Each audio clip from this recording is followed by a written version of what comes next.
Hi, everyone. We are going to have our last lesson for the week with Wild West as our topic. We will continue watching the documentary Homesteading.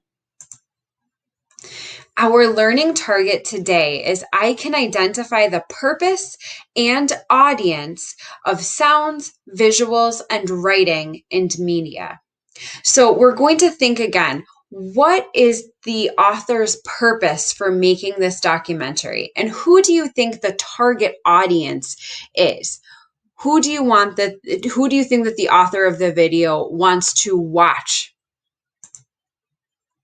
So we're going to be thinking about our media techniques and specifically the sound elements. So the sound effects, music, and narration that the author is using, the experts, people who are knowledgeable about a topic and discussing their thoughts and ideas, and the visual elements, the brightly colored text and graphics and text that catch a viewer's eye. So these are all media techniques, and authors use media to inform, entertain, and persuade viewers. Media techniques are the ways a topic, idea, or other information is presented. So as you watch the documentary Homesteading today, I'm going to ask you to think about how the video uses audio and visual elements to explain events and experiences. How do the narration and footage help you understand the Western expansion time period?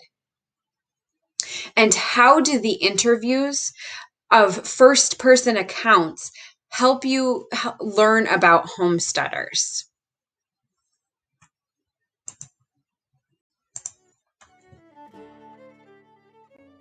It was called the Great American Desert, a wasteland, a barrier to be crossed on the way to the Pacific coast. The flat, treeless prairie was some of the most fertile land on the continent, yet to early explorers accustomed to thickly forested landscapes, the land looked worthless. To others, the vast prairies of the Midwest offered a chance to achieve the working-class dream of land ownership and economic independence.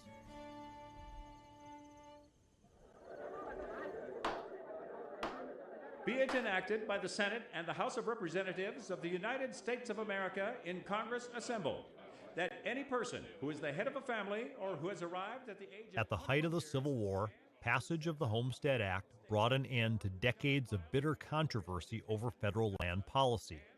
The act at last achieved what so many had worked so long for, ensuring that it was not just the rich and powerful who would claim the unbroken plains, but anyone willing to work to achieve their dream of becoming landowners. Upon which said person may have filed a preemption claim.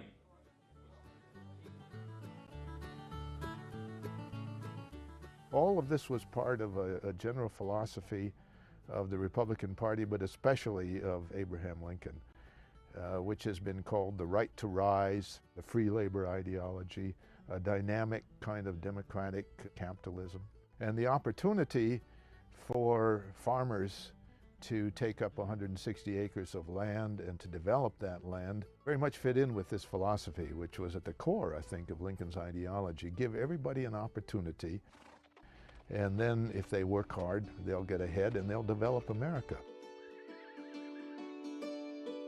March 1st, 1884.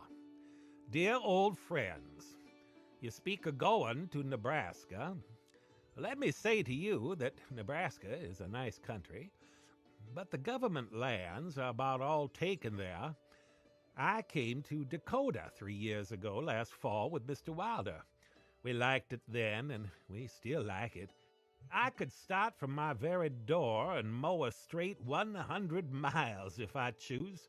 The same with breaking no stumps, no roots, but very few stones to interfere in any way. The soil's good, and it makes a fella feel good to get good crops. A homestead or tree claim costs first on entry $14, and at time of proof of residence costs $4 more, making $18 for 160 acres. Is this cheap enough for you? If so, pull up stakes and come to Dakota as soon as you can. When you are about ready to start, write me, and I will tell you where to land here. Newcomers are arriving here to get a slice of Uncle Sam's domain. And what other folks can do, why with patience cannot you. Only keep this rule in view, come to Dakota and begin anew. J.G. Towley. The primary reason people came out to the Great Plains was because of land. The Land Acts during the 1800s provided free land or greatly reduced cost land to the people who came out. And at the time, the United States and the world was an agrarian society. And so land ownership meant economic enhancement, it meant power, it meant a future for your family. So the vast majority of people came out to seize on the opportunities that free land presented to them. When I began to research my great-grandfather, I didn't know very much about him. Joseph Marquardt, the wheat king of Logan County, I knew those few facts about him, that somehow between 1886, when he fled Russia and landed in Dakota Territory, and in the 1930s when he died, he managed to accumulate almost 6,000 acres of land. Well, inevitably you have to say, how did he do that? My great-grandfather left because he got involved in a little altercation with a commanding officer, and he was secretly taken out under cover of darkness. When they came to the Dakota Territory and got oxen carts and then made their way north to this completely unbroken landscape. Apparently my great-grandfather's response to it was just complete awe, amazement, excitement, just exhilaration. He saw what he would make of it. He saw a kind of a completely blank canvas that he could just build a life on.